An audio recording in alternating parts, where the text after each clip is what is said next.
Jurors who spent 5 months determining Jodi Arias' fate couldn't decide whether she should get life in prison or die for murdering her boyfriend, sending prosecutors back to the drawing board to rehash the shocking case of sex, lies and violence to another 12 people.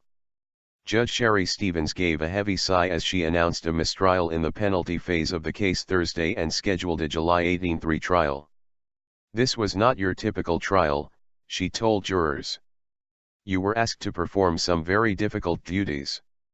The panel then filed out of the courtroom after 13 hours of deliberation that spanned 3 days, with one female juror turning to the victim's family and mouthing, "Sorry."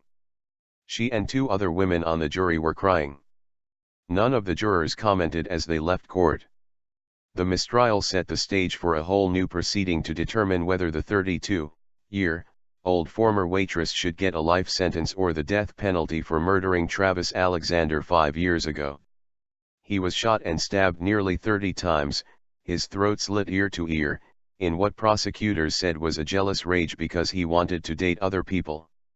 A new jury will be seated to try again to reach a decision on Arias' sentence, unless the prosecutor takes execution off the table and agrees to a life term.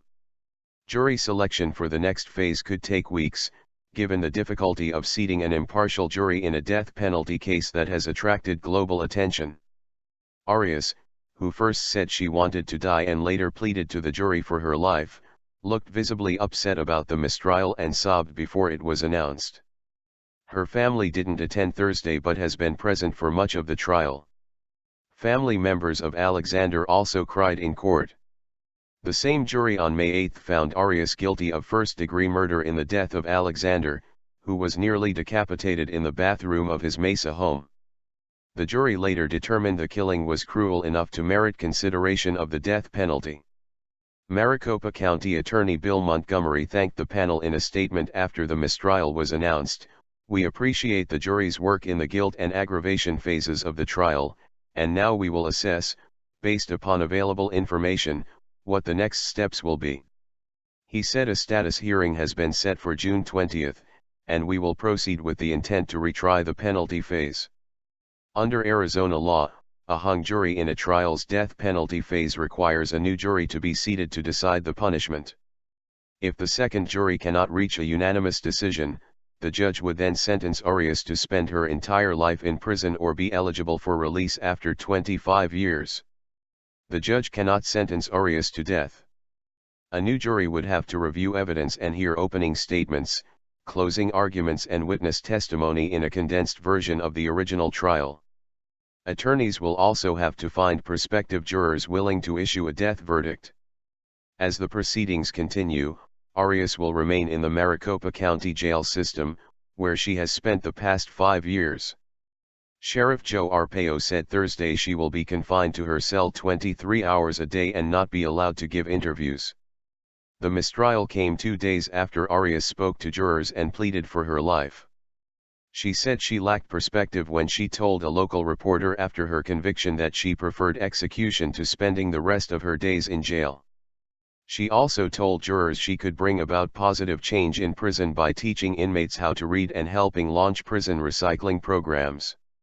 That night, Arias gave a series of media interviews from jail, telling reporters out about her many fights with her legal team and her belief that she deserves a second chance at freedom someday. Arias contends she killed Alexander in self-defense when he became enraged after a day of sex, forcing her to fight for her life. Prosecutors say she attacked him in a jealous rage because he wanted to end their relationship and go to Mexico with another woman. Her case became a sensation from the beginning as Arias gave a series of jailhouse interviews following her 2008 arrest in which she blamed the killing on armed, masked intruders.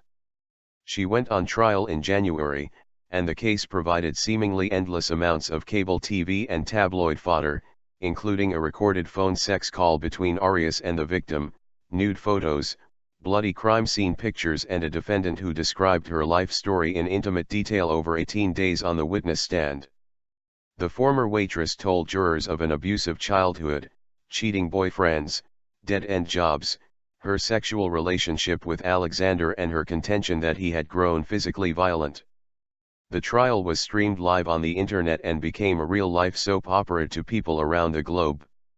Some even traveled to Phoenix to attend the trial and became fans of the fiery prosecutor, Juan Martinez, who repeatedly tangled with Arias during her testimony.